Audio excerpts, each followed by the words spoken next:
But I just want to show that in this picture, these people look happy, right?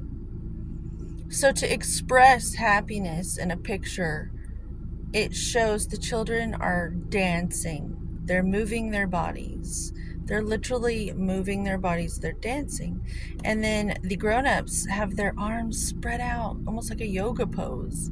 It almost looks like physical activity is they're happy, and that's what they're doing as a result. Whereas if you're doing these things, it leads to happiness as well. Anthony Robbins talks about this a lot. I wanted to talk about the gym and how when I go, I literally dress like this, like in a hoodie and a baseball cap, because I use the baseball cap like a horse with blinders in Central Park carrying a carriage. Because every rep, to me, I had this epiphany today while listening to another tarot card reader. Sometimes I do that while I bodybuild and train. It's the best. I'm going to use the term shadow work. Oh my gosh, while you work out and listen to these things and apply them to your own psyche in such a way to where it's just really interesting the effect it has on your experience while you're lifting the weights. But where I was going was every rep is like sowing a seed or planting a seed.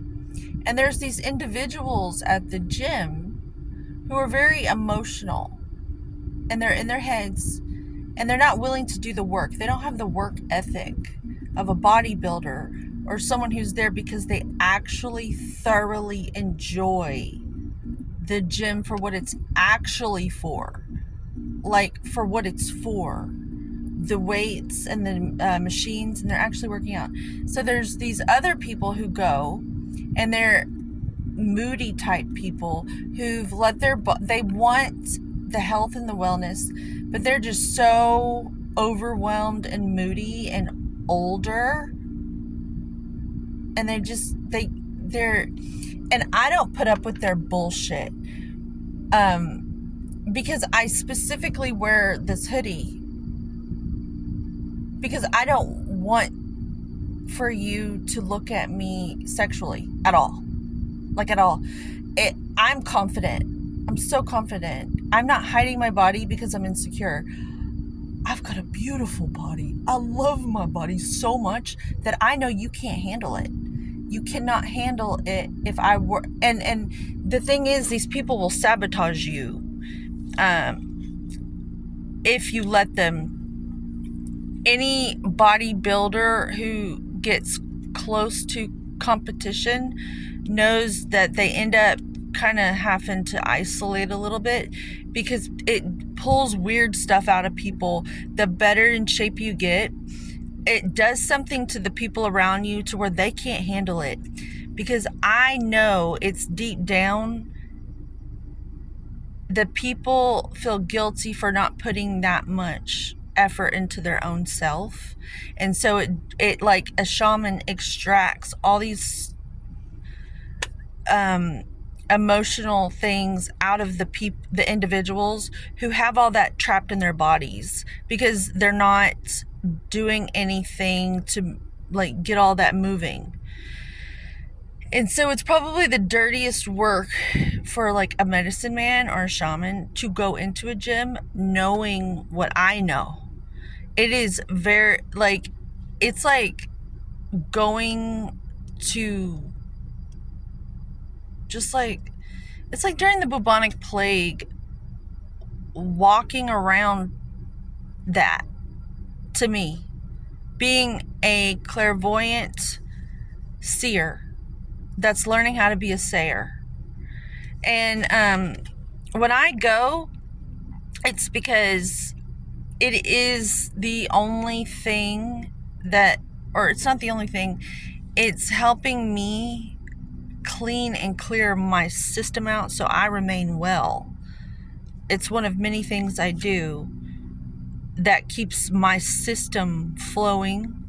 And I could do it in the woods alone. However, I think it's very important for my psychological health to force myself to be uncomfortable, to be around all these individuals. And the better health I get, the more I am like a juicy piece of meat to the hungry,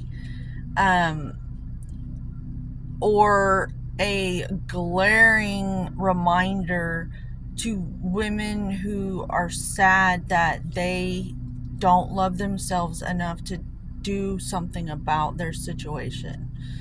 And so, because everybody wants this, and health and vitality is this,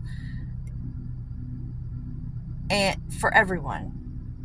Like, there's no place like home, and we all live in our bodies for now. We're all fortunate to have a body. If you're watching this, I think you have a body.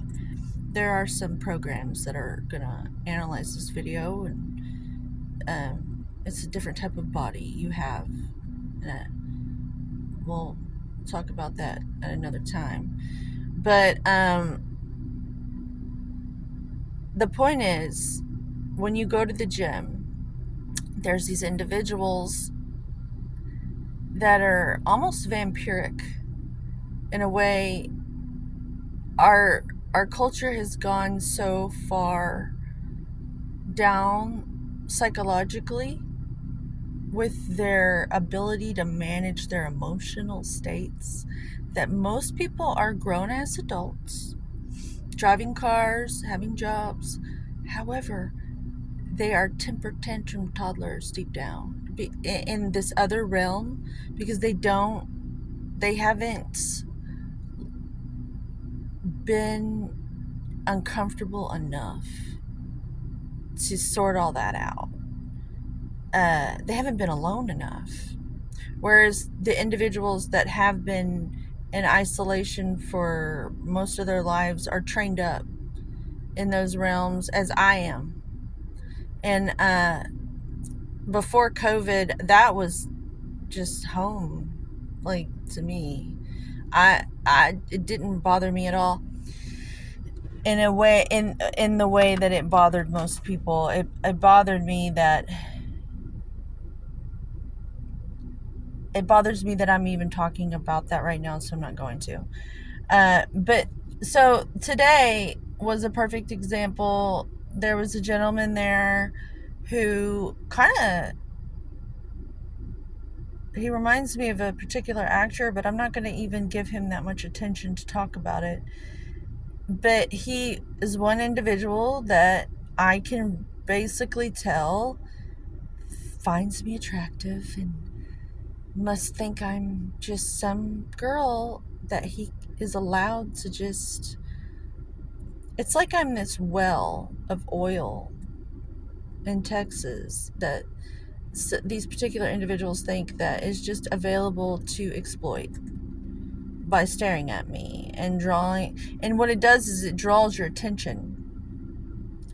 It's like they suck your ability to focus on each rep, because you're so aware of them just sitting there watching you, and you're not getting paid. In fact, you're losing your own moon energy, your own ability to focus on yourself and give yourself love and feed yourself through those reps.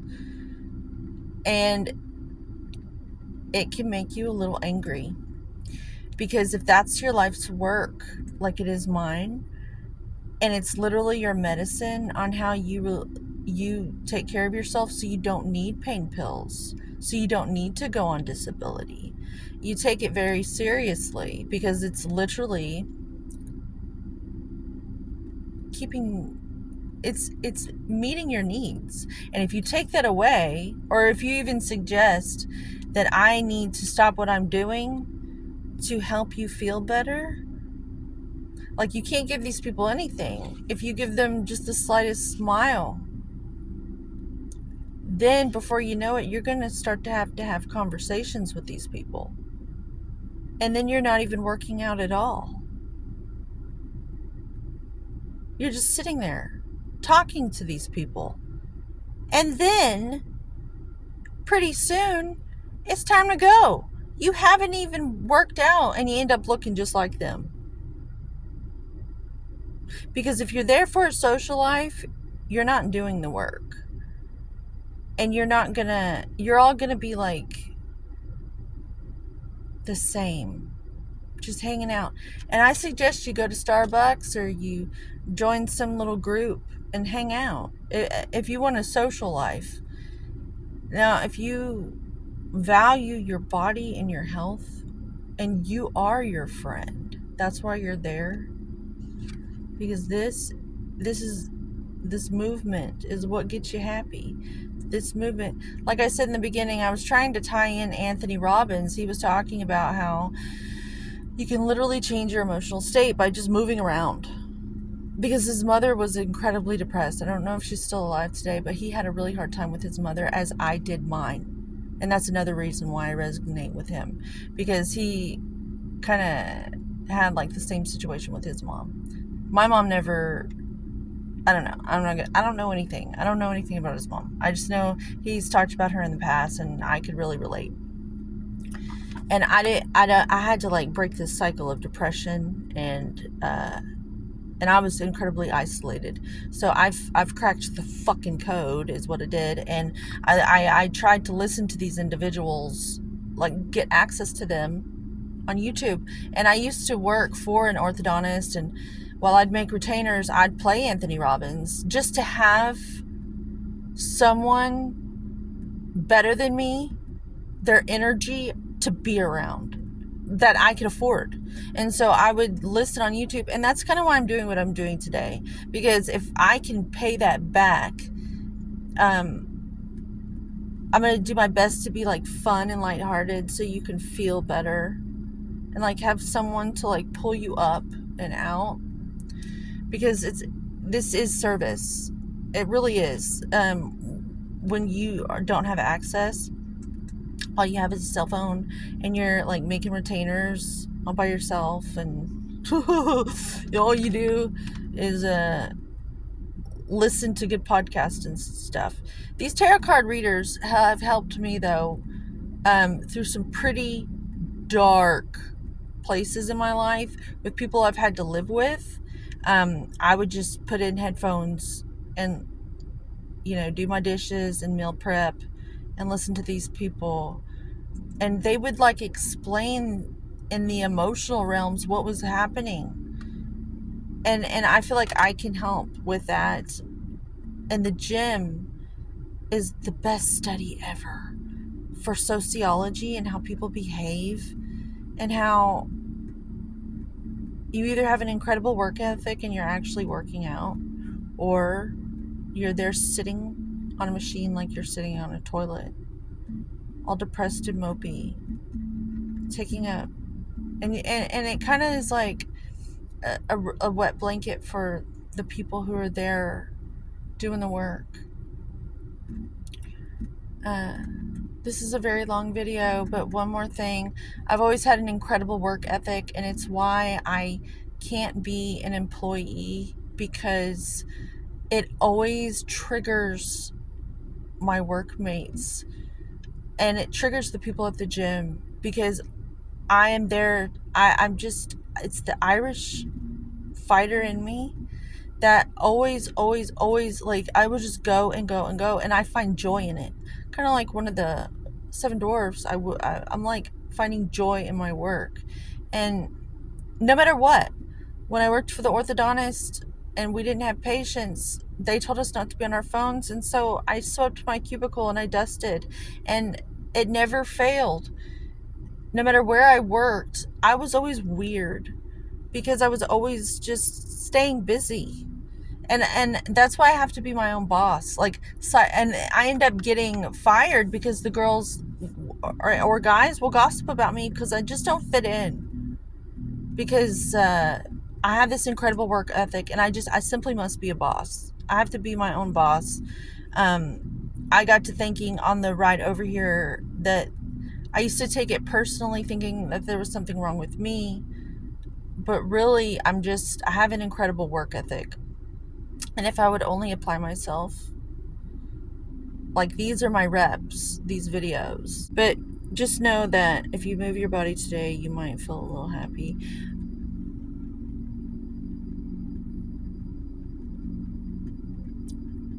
Homeostasis for us all, and thus vitality for the world. For us all, because we all deserve vitality.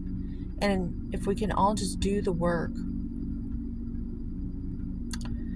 I am from Texas, and I have this little joke. I am tech say in, meaning I'm the law within me.